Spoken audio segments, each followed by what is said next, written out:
Salam, selamat pagi Bapak Ibu Saudara yang dikasihi dan yang diberkati oleh Tuhan Yesus Kristus. Kembali pada pagi hari ini saya menjumpai Bapak Ibu melalui program motivasi pagi saat ini. Saya rindu membagikan berkat Tuhan melalui perenungan firman Tuhan yang akan menolong, yang akan memimpin kehidupan kita sepanjang hari ini. Firman Tuhan saat ini terambil di dalam kitab Amsal pasal 20 ayat yang ketiga yang berbunyi demikian. Terhormatlah seseorang jika ia menjauhi perbantahan, tetapi setiap orang bodoh membiarkan amarahnya meledak. Terhormatlah seseorang jika ia menjauhi perbantahan, tetapi setiap orang bodoh membiarkan amarahnya meledak. Amin.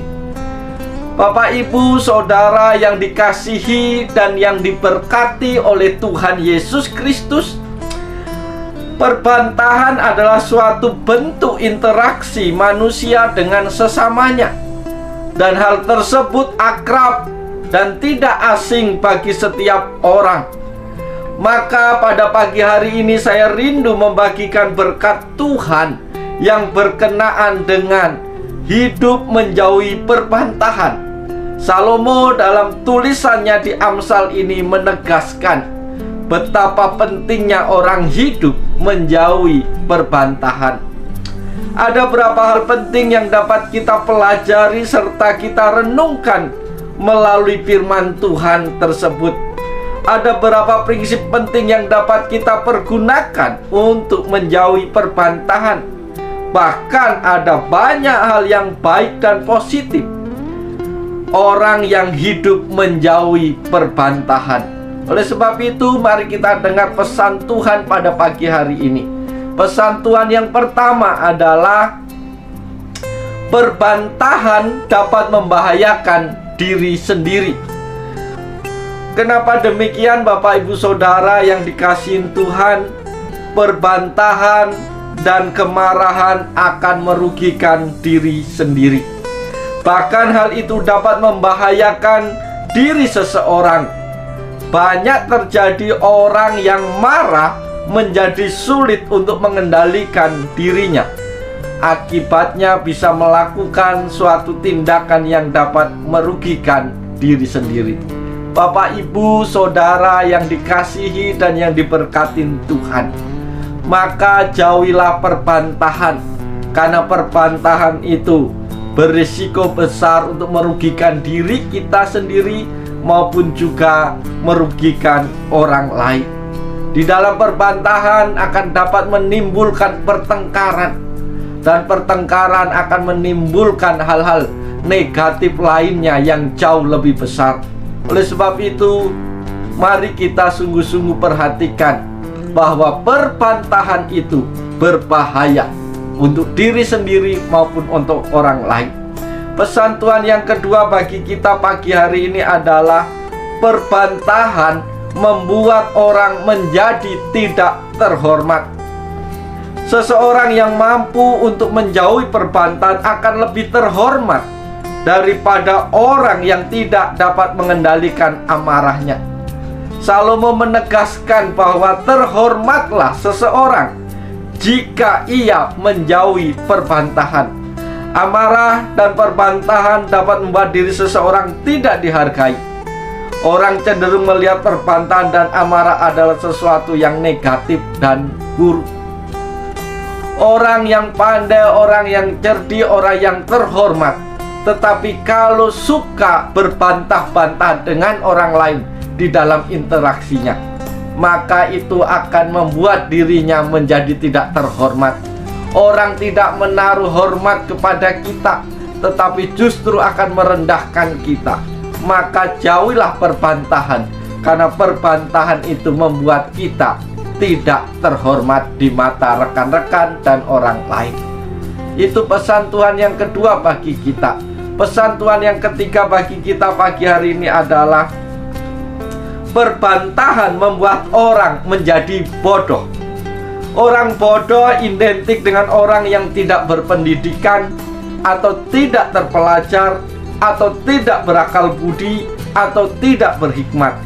Orang yang marah dan tidak bisa menjauhi perbantahan oleh Amsal disebut orang bodoh. Perbantahan hanya berakibat kepada kehancuran dan perpecahan. Amarah hanya dapat berujung kepada kesia-siaan. Dan hanya orang bodoh saja yang selalu hidup dalam perbantahan dan kemarahan. Saudara yang terkasih di dalam Tuhan Yesus Kristus, mari kita bersama hidup menjauhi perbantahan dan amarah.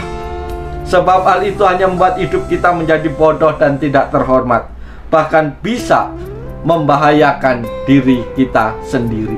Bapak, Ibu, Saudara yang dikasihi oleh Tuhan Yesus Kristus, sehebat apapun saudara, Bapak, Ibu, dan saya, lebih bijak kalau kita menjauhi perbantahan. Karena dengan menjauhi perbantahan, kita menghindar dari kesulitan-kesulitan yang akan kita hadapi. Meskipun engkau punya segudang argumen yang bisa kita berikan, meskipun kita punya bekal pengetahuan, pengertian yang jauh lebih hebat daripada lawan bicara kita, tetapi engkau akan terhormat bila engkau menjauhi perbantahan. Jangan senang dengan perbantahan, meskipun kadangkala orang berpikir kalau bisa menimpali setiap percakapan itu dengan argumen-argumennya, maka dia akan kelihatan pinter, maka dia akan kelihatan orang yang terhormat. Itu salah besar, Bapak Ibu. Justru ketika kita senang berbantah-bantahan, itu justru menunjukkan kualitas kita yang tidak bisa mengendalikan diri, dan cenderung kita akan cepat marah. Dan ketika kita cepat marah, maka pengendalian diri tidak ada dalam hidup kita. Maka sehebat apapun engkau akan kelihatan seperti orang bodoh di mata orang lain. Oleh sebab itu, Bapak, Ibu, Saudara yang dikasihi Tuhan, jauhilah perbantahan. Mari kita berdamai dengan semua orang, meskipun ada alasan untuk menjawab, meskipun banyak satu salah alasan untuk kita menolong orang yang sedang berbicara dengan kita. Tapi jangan kita sekali-kali senang di dalam perbantahan. Oleh sebab itu, Bapak, Ibu, Saudara yang dikasihi Tuhan, mari kita bekerja hari ini dengan penuh sukacita di dalam Tuhan. Mari kita bergaul, mari kita berinteraksi dengan orang-orang di sekitar kita. Pakailah bahasa-bahasa yang baik, bahasa yang membangun. Dan jangan sekali-kali kita senang dengan perbantahan, karena itu akan merugikan diri kita sendiri. Selamat pagi, selamat bekerja. Biarlah Tuhan Yesus menolong, memberkati kita sepanjang hari ini, dan biarlah kita menikmati segala kebaikan dan kemurahan Tuhan sepanjang hari ini. Salam, selamat pagi. Tuhan Yesus memberkati kita sekalian. Amin.